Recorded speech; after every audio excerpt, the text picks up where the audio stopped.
Сайн байцгаана уу? Би Бат шиг байна. Өнөөдөр би та бүхэнтэй юуны талаар ярих гэж байна гэхээр ÜÜП гэдэг зүйлийн талаар ярих гэж байна. Маш олон ÜÜП гэж юу юм бэ гэж надаас асуудаг. Тэгэхээр өнөөдөр бидний ярих зүйл бол энэ яг юу юм бэ? Энэ талаар одоо бид нэр бол мэднэ. ÜÜП яг одоо тэгэхээр бол би хоосон файл нэгэд ÜÜP.js гэдэг файл JavaScript-ээр үзүүлж болно, ÜÜП, PHP, C++. Би энэ талаар бас айгүй олон бодож ирсэн. ÜÜП яг ямар параметр дээр хүмүүс үзүүлдэг зүгээр юм бол да. Яг тэгэхээр энэ ÜÜП гэдэг бол программын хэл биш, ямар нэгэн програм бол биш. ÜÜП гэдэг нь юу юм бэхээр бол философи програм юм. Энэ бол зөвхөн нэг санаа. Яаж програм бичих вэ гэдэг object oriented programming гэж зарим хүмүүс болохоор ÜÜП, зарим хүмүүс болохоор functional. Одоо бид нэр өнөөдөр яг энэ талаар ярихыг би та бүхэнд ярих гэж байна. Энэ талаар бид ярина гэж.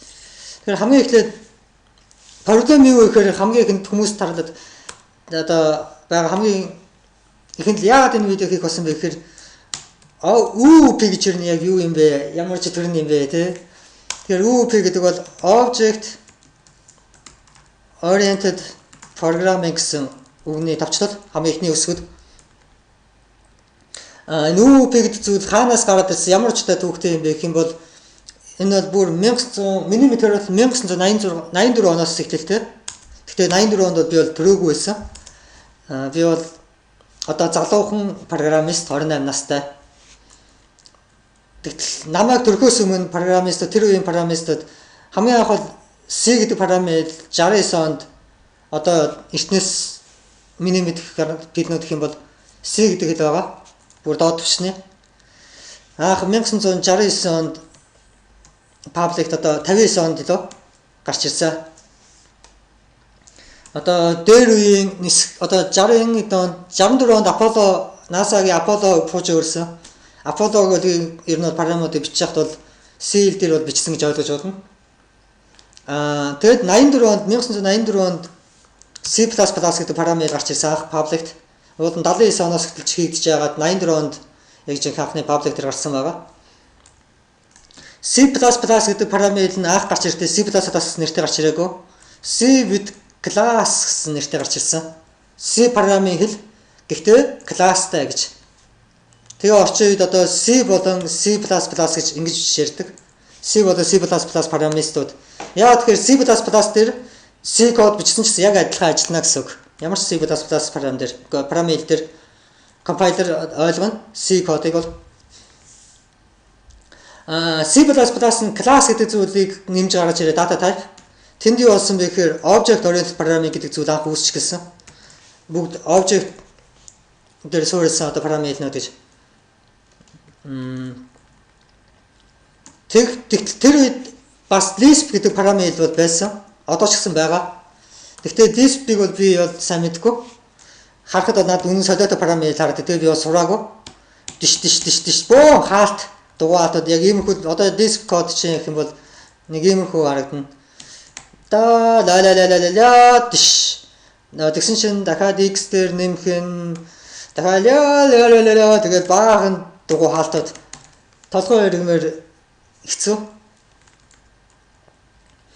Тэгээд Lisp нь болохоор ямар философитой вэ гэхээр functional programming language гэдэг Lisp програмны бодлоод бол программистууд эднэр болохоор ÜÜП биш ээ. Надад бид нар бол одоо functional program бичихэд биднэрт илүү амраа. Lisp программистууд Lisp-д нь одоо бүх системийн админууд одоо Unix том серверүүдийн админуудын хамгийн ашигладаг тийм Mac Emacs гэж Emacs би санаагүй буруу санаагүй бол Emacs гэж одоо түүл байгаа. Маш хүчрхэг баг үүдлийн систем хийж болно. Би бол Vim-ийг илүү үздэг. Би болохоор өдөржингөө кодчдаг. Одоо миний text editor энд Emacs над байна уу яа. Тэгвэл энэ Emacs нь одоо Lisp дээр хөгжиж явж байгаа. Lisp гэдэг програм бол одоо ч гэсэн бас өхөөгүй байгаа. Тэр ихт байсан програм одоо ч гэсэн явсараа тэг маш олон энэ талаар бараг мэддэг. Тэгтэл JavaScript юу болсон бэ гэхээр JavaScript бол орчин үеийн програм хэл 1995 онд гарч ирсэн. намайг анх одоо параметр сурч гиснээс хойш JavaScript дээр юу өөрчлөгдсөн бэ? Би бас энэ талаас мэдж байгаа. Сүүлийн хэдэн жилийн түүхүүдийг гэвэл одоохондоо ECMAScript 6-г бол сурч амжаагүй. JavaScript дээр одоо хамгийн энгийн object oriented parameter гэх юм бол my object variable үүсгэн. Тэгээд энэ object notation гэж ярьдаг энэ одоо энэ таграалт curly bracket чи юу гэж нэрлэдэг сайн мэдгүй байна. Энэ зүйл дотор одоо бид нэр object үүсгэн function тэгэнгүүт одоо JavaScript их төвөгтэй хүн болгон ихтэй сурах шаардлагатай болчих гэсэн орчин үед бол дэлхийд хамгийн их одоо хүмүүсийн ашигладаг параметр бол JavaScript. JavaScript одоо нийт компьютер ертөнцийн одоо параметруудыг бодох юм бол JavaScript бол одоо бүгдүүд нь нэг твн гэсэн үг. Бус бүх хэлнүүдээс бус нь одоо нэг Европ Аз төв гэх юм одоо хамгийн том төв гэж ойлгож байна JavaScript бол параметрнээсээ. Тэгээд Java параметрууд гэж байдаг. Java параметрууд эдгээр бол одоо C++ параметрууд бол OOP гэрээ боддог параметртэй. OOP object oriented parameter. Тэгтэл нөгөө нэг Lisp гэж параметр нөхдөд бас байгаа. Бүр Lisp нөхдөд бас өгчээгөө. Functional parameter бол илүү гоё. Та нар муу тэнийг OOP-чд энэ хоёрын оронд бол дайм болж байгаа гэж ойлгож байна. Хоёр өөр философи. JavaScript гарч ирэхдээ чи JavaScript-ээр ашиглаад OOP параметр бичиж болно. Тэгвэл чи бас functional parameter бичиж болно. Бүх боломжийг хоёулын зэрэг олгоцсон нэг параметр. Тэгвэл энэ нь маш олон үний бас толгойг эргүүлдэг JavaScript. Java parameter төрж ирээд Java parameter-ууд нь болохоор одоо параметртэй class, person юу гэдэг. За person class. Тэгснээр дараа нь class шинэ class тэр нь болохоор ойдолчин extends person бүх хүмүүст одоо нэр гэж байгаа. За одоо юу бол string name тэг JavaScript-ээр одоо string гэж татдаг хэрэг. За яг зүгээр би нэг бол бүх параметрыг ерөнхийд нь болохоор зүгээр ингэ ярьчих. Одоо string философийн талаар person class гэж байгаа бүх нэр нь. Бүх JavaScript одоо юм дээр биш ээ. Одоо person class үүсгэсэн Java болон C++ параметрууд бол иймэрхүү маягаар person class үүсгэсэн. Дараа нь person дотор нэр гэж байгаа бүх person ямар ч хүн бол тэр хүнд ямар нэг нэр гэж байх хэрэгтэй гэдэг. Ойдолчин extends person гэдэг нь болохоор одоо энэ extends гэдэг нь person-гийн доторх зүйлсүүдийг зээлж ийна гэсэн. Зарим function, зарим нэг одоо properties. Энэ тохиолдолд одоо энэ ойдолчин энд бас нэр гэдэг зүйл name гэж properties-ийг үүсгэх шаардлагагүй гэсэн үг. Яг тэр ойдолчин гэдэг нь одоо person гэдэг нь нэр байгаа. Тэгэхээр ойдолчин дотор бас автоматар нэр гэдэг нь ороод ирнэ гэсэн үг. Яагаад тэгэхээр энэ extends гэдэг үг нь энэ болохоор энэ person-гээс зээлчгээ гэсэн үг. Одоо энэ function дотор байгаа зүйлсийг одоо энэ бид нэр жижиггээр хийж үзье. JavaScript дээр var person нэг том үсгээр бичсэн энэ одоо нэг Java параметрууд одоо C++ параметрууд гэсэн үг. Тэд нэр бол энийг бол ойлгож байгаа. Constructor function, object oriented parameter бол дотор нь name гэж байгаа. Name гэж properties одоо энэ дээр бол хоос орчихъя. За яг ихтэй GIFO гэвч би өөрх нэрийг name GIFO age 28 тэгээд абшэ greetings мэдлэх function энэ маань болохоор hello my name is GIFO тэнийг ихлээд жижиг үсгээр одоо биччихье. Яг энэ тохиолдолд JavaScript. Дараа нь console log person энэ object. Oopsie. this dot name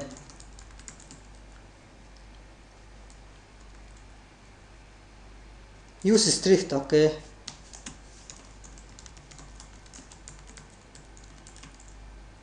Alright, the program happy.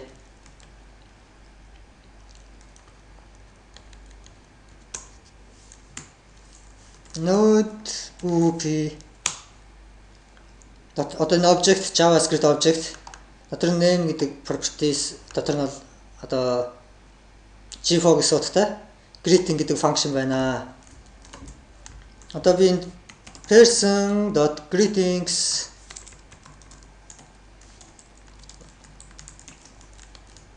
тэгээд одоо програм ажиллуулаад бол Hello, my name is G4.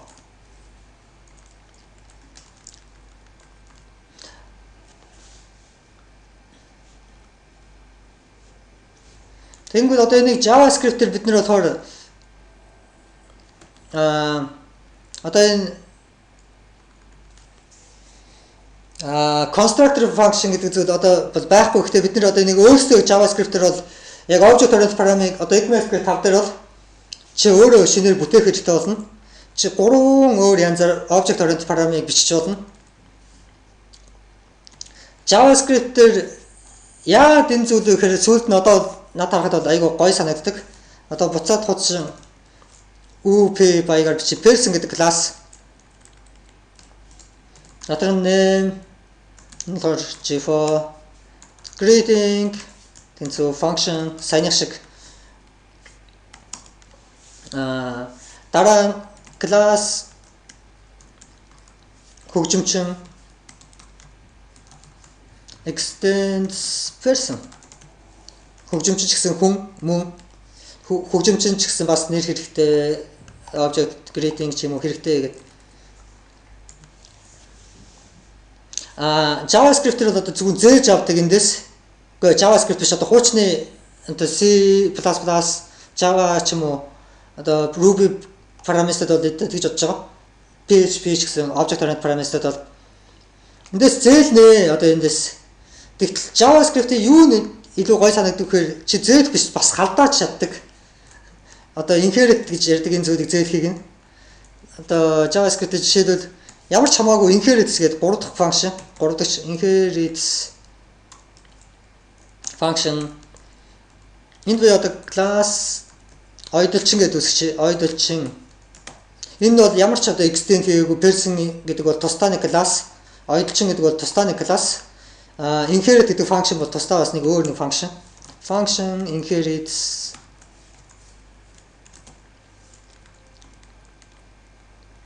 тэгээ энэ маань болохоор class нэг эсвэл original class ч юм уу. Тэгээ base class.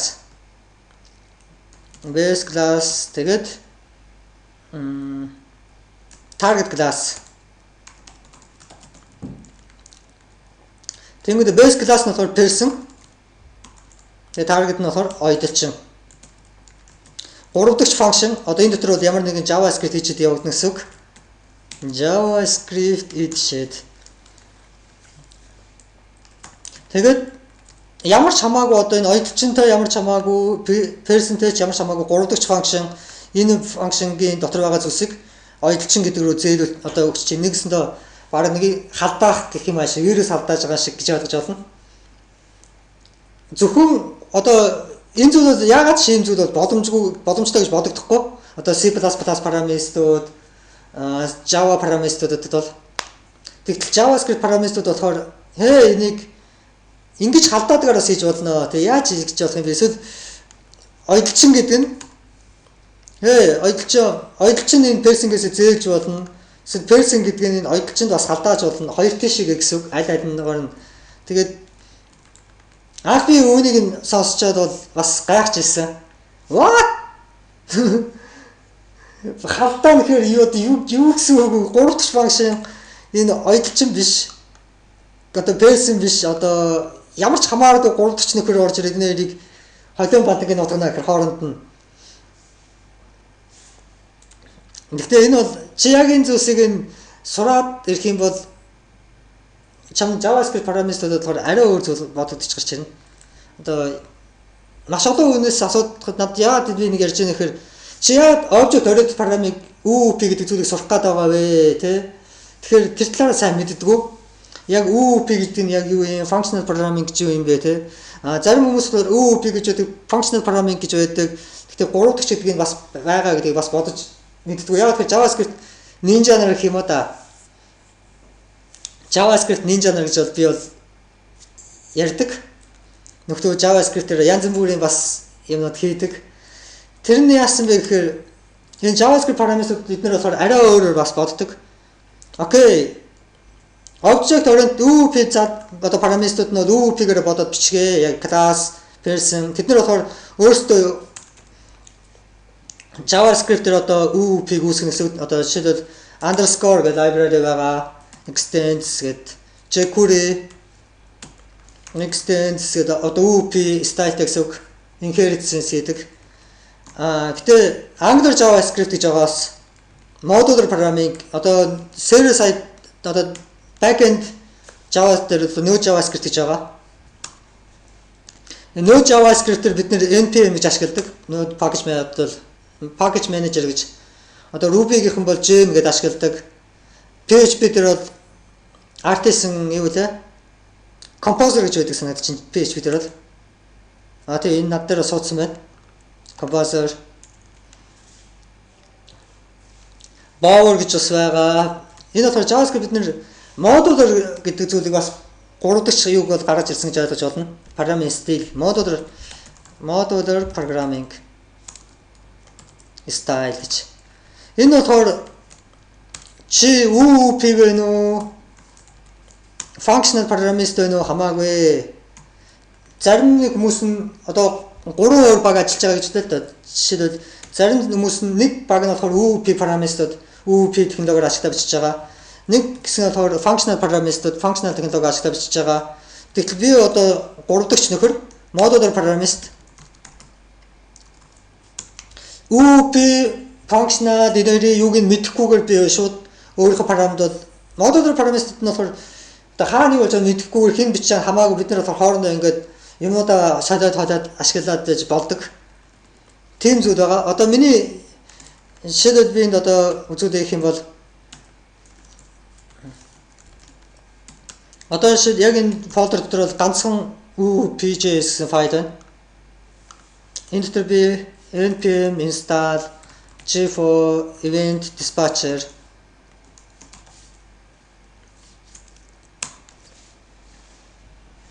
одоо install чинь энэ g4 гэж миний хийсэн одоо package. Хэрвээ чамд node одоо компьютерт чи install хийсэн байгаа чи npm i g4 event dispatcher гэж бичээд миний одоо энэ flag одоо энэ модулыг install хийж болно. Одоо би edit-ийг харах юм бол дотор маань node modules гэдэг folder үүссэн байна. Node modules дотор юу байна гэнгүүт g4 event dispatcher гэдэг одоо ганцхан модуль байгаа. Буцаад би програм руу ороод var events require g4 event dispatcher. Одоо яг энэ тохиолдолд одоо би одоо object oriented parameter вэ нөө эсвэл би functional parameter вэ нөө хамаагүй чи аль parameter гэсэн одоо миний event гэдэг g4 event dispatcher гэдэг одоо нэг модулыг ашиглах боломжтой болсон гэсэн үг. Одоо events гэдэг нь юу юм бэ? Би харъя. Console log events node OOP. Энэ бол events гэдэг нь бол object гэж байна одоо. Энэ бол object oriented style одоо харагдчихэв. Одоо on гэдэг function байгаа. Дотор нь off гэдэг function байгаа. Тэгээд emit гэсэн 3 function байгаа. Одоо би нэг ашиглаад одоо бэлэн болсон гэсэн events on echo message chat receive message ирсэн тий. Тэгээд function handler энд болохоор on одоо Эхний аргумент нь болохоор энэ event on гэдэг function болохоор event name аавна. За энэ function-ийн documentation-ийн одоо энэ төр зөр бичиж анхаар танилцуулж байгаа. Энэ аргумент function маань болохоор одоо on method хоёр аргумент авнаа. Arguments required гэж шаардлагатай. Тэгээд эхний аргумент нь болохоор arg1 нь event name. Event name нь болохоор type string. arg2 нь event handler. Одоо event handler гэдэг function type function. Одоо тэгэхээр бид нэр тэгэхээр function handler бичих гэсэн receive handler. Chat одоо receive event болоод одоо receive тэр мэн ажилланаа. Яг одоо чи нэг ойлгохгүй гол sorry guys. Message log message says message received. Мungkin message.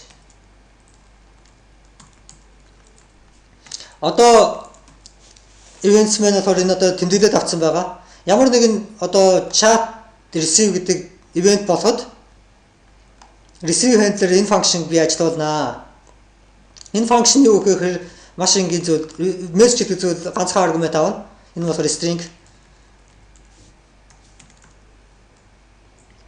arg1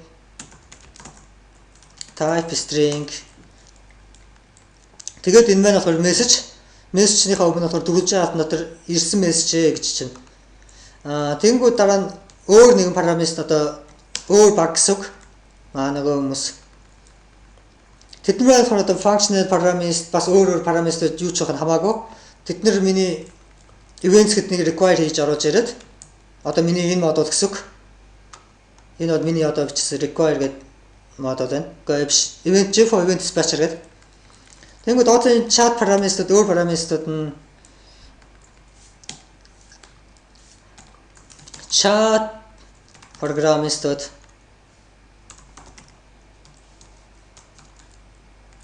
тэд нар болохоор одоо энэ саяны зүйлсийн дараа одоо огт мэдэхгүй байгаа. Тэдний мэдж байгаа зүйл нь болохоор одоо ийм юм харагдаж байгаа гэсэн үг. Бас event бид нар бас мэдээж хэрэг ихтэй энэ event яа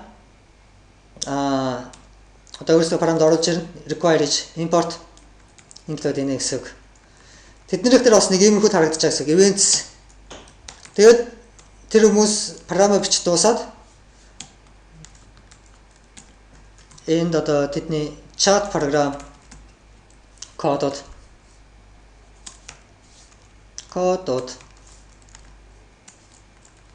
за тэгээд chat параметрууд маань болохоор ямар нэгэн байдлаар нөгөө нэг сүлжээний параметр бичиж чад тэд нар бол тэгээд цаанаас сүлжээгээр нөгөө үнийн мессеж явуулсан мессеж иржээ гэж үү. Тэр тохиолдолд тэд нар events emit гэдэг function гэж дуудана. Тэгээд ямар event болсон юм бэ гингүүд chat receive ямар ч мессеж ирсэн тий. Тэгээд хэрвээ энэ мессеж ирэхэд ажил одоо янз бүрийн юм болохыг тэмдэглэж авахыг хүссэн өөр хүмүүс байна уу? Тэр хүмүүст хэлээрэй гэсэн үг энэ event гэдэг. Бусад модуудыг ашиглаж байгаа бусад параметруудад хэлээрэй.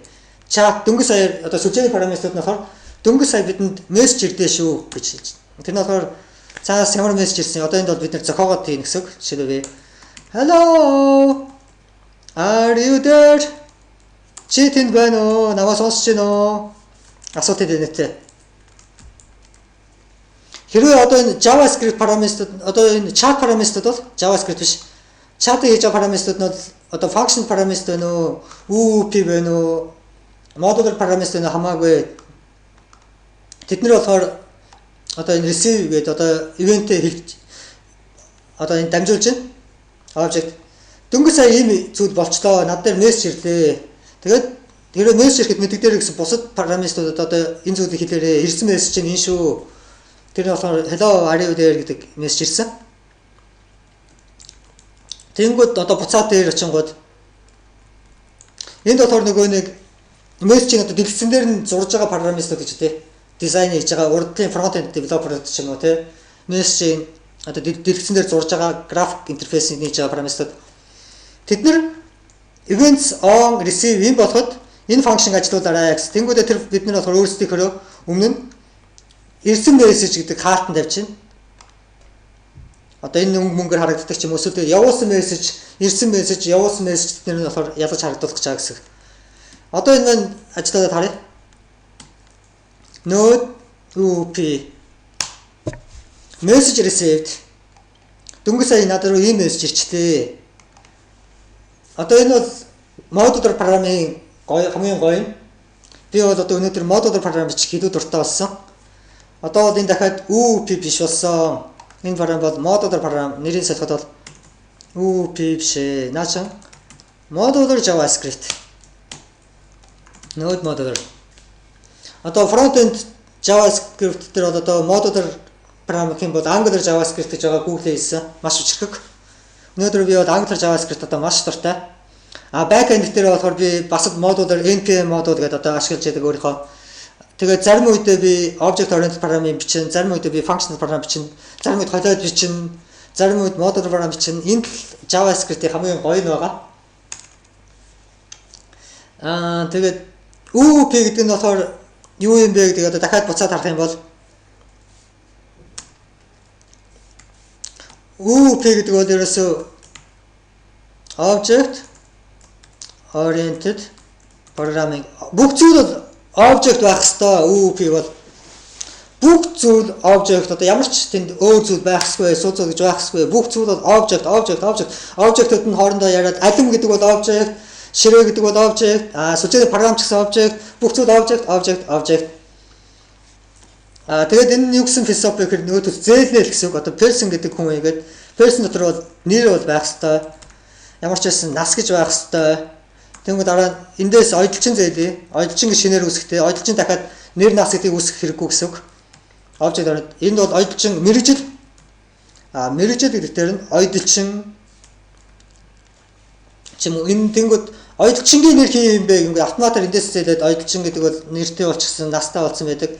Энэ бол object oriented programming одоо сэтгэлгээ.